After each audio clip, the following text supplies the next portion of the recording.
अब इन दोनों समीकरणों को विलोपन विधि से हल करके एक्स वाई का मान निकालना है। तो सबसे पहले क्या करना है, इसमें विलोपन का मतलब होता है विलुप्त करना। तो x और y में से किसी एक को विलुप्त किया जाएगा। विलुप्त का मतलब है दोनों में से किसी एक को काटा जाएगा। अब संख्याएं कटती कब हैं?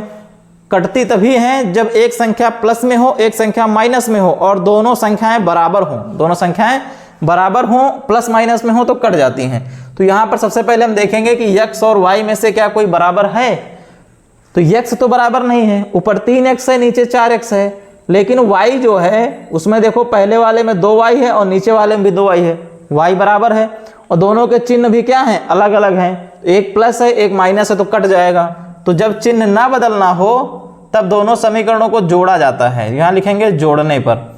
अगर मान लो दोनों प्लस होते या फिर दोनों माइनस होते तो यहाँ क्या लिखते हैं हम, घटाने पर। घटाने पर क्या होता है, नीचे वाले चिन्ह बदल जाते हैं। जब नीचे वाले चिन्ह बदल जाएंगे तो ऊपर नीचे चिन्ह अलग अलग हो जाएंगे, तब कटेगा। ठीक है, यहां पर चिन्ह बदलना नहीं है इसलिए जोड़ने पर लिखेंगे।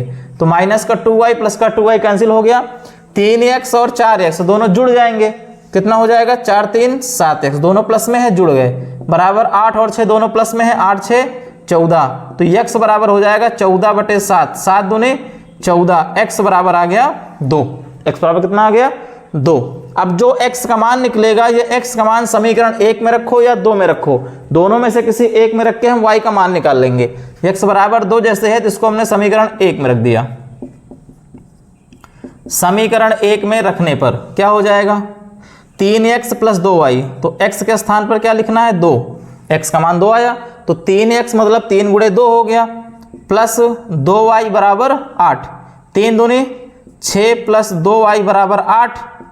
तो 2y बराबर हो जाएगा 8 माइनस 6, प्लस का 6 है पक्षांतर करेंगे माइनस हो जाएगा। तो 2y बराबर 8 माइनस 6 2 हो जाएगा। y बराबर आ जाएगा 2/2। 2 गुणा में है भाग में जाएगा, 2 से 2 कट जाएगा। तो y का मान कितना आ गया, 1। अब जो y का मान निकलेगा और x का मान निकलेगा, यही हमारे दो चर रैखिक समीकरण जो भी दिए गए हैं उनके हल हो जाएंगे। x बराबर 2 y बराबर 1। तो इस प्रकार हम विलोपन विधि से दो चर रैखिक समीकरणों को हल करेंगे। ठीक है, एक एग्जांपल और ले रहे हैं।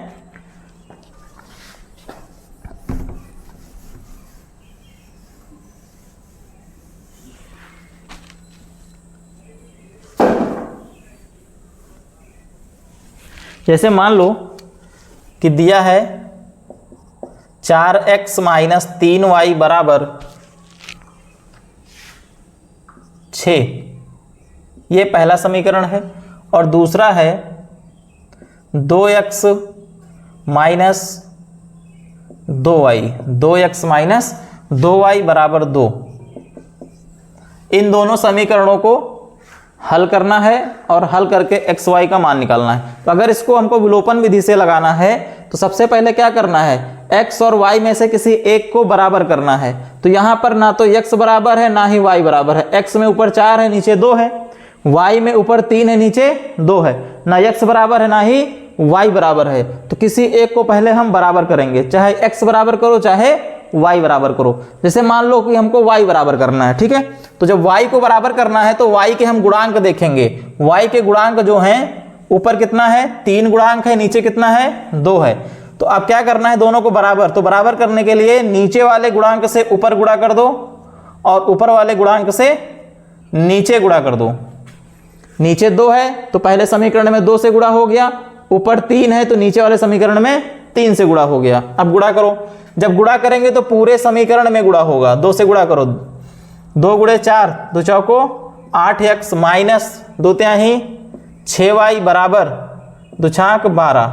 तो ये हो गया समीकरण तीसरा बन गया। अब इसमें 3 से गुणा करना है, 3 दूनी 6x माइनस 3 दूनी 6y बराबर 3 दूनी 6। ये हो गया समीकरण 4। तो समीकरण 3 और 4 जो बना है उसमें देखो अब y बराबर हो गया। अब y बराबर हो गया तो y कटना भी चाहिए। तो कटेगा कैसे, कटेगा तब जब दोनों चिन्ह अलग अलग हों। जैसे ऊपर वाले में माइनस है, नीचे वाले में भी माइनस है, दोनों सेम चिन्ह हैं तो पहले इनको बदलना पड़ेगा। तो बदलने के लिए यहां पर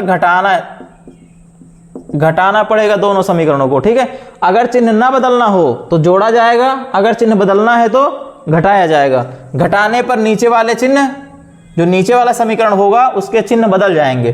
जैसे प्लस का 6x से क्या हो जाएगा, माइनस हो जाएगा, ये माइनस का 6y क्या हो जाएगा, प्लस हो जाएगा, ये प्लस का 6 क्या हो जाएगा, माइनस हो जाएगा।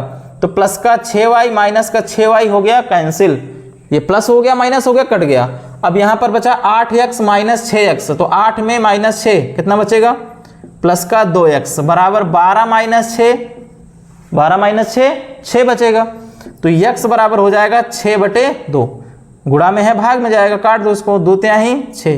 तो x बराबर कितना आ गया 3, x का मान हो गया 3। अब x का मान 3 जो है इसको समीकरण 1 में रखो चाहे 2 में रखो, दोनों से निकाल सकते हैं। तो x बराबर 3 समीकरण 1 में रखने पर तो ये हो जाएगा 4x, 4 और x के बीच में गुणा का चिन्ह है, तो 4 गुणे 3 हो जाएगा माइनस 3y बराबर 6, 4 तियां 12 माइनस 3y बराबर 6, तो माइनस का 3y बराबर 6 प्लस का 12 पक्षांतर करेंगे माइनस 12 हो जाएगा, माइनस का 3y बराबर 6 minus 12 minus 6, minus minus plus हो जाएगा, तो y बराबर 6/3, गुणा में है भाग में जाएगा, 3 दूनी 6, तो y बराबर कितना आ जाएगा 2।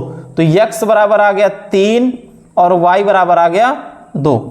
ये हो गया विलोपन विधि। तो इस प्रकार हम विलोपन विधि से x और y के मान निकाल सकते हैं। अब मान लीजिए ये तो हो गया विलोपन विधि, प्रतिस्थापन विधि से मान लीजिए निकालना है मान, किससे, प्रतिस्थापन विधि से। तो उसको हम आगे बताएंगे, पहले हम चैप्टर स्टार्ट करेंगे दो चर वाले के समीकरण में जो प्रश्नावली है। पहली प्रश्नावली